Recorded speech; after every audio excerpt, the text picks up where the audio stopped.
College Professional Building in Bethel Park, Pennsylvania. It's an Otis hydraulic. It's a green LED. A whole lot of rear door single circuitors. I wonder what fixtures it has. Two. Two's not California. I was hoping for the, you know what I mean. Here we go. I think this is a little narrower.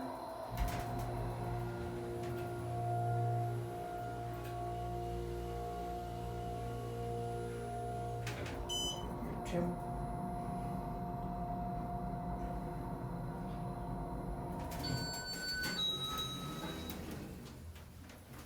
Back number one.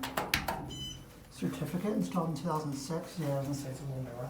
The basic small cab. I think this is an older building, not this elevator's out of two later. It's a creaky elevator.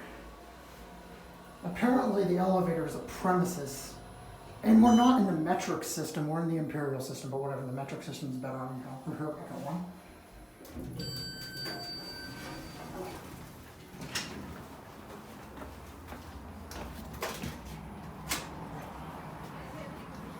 That's gonna be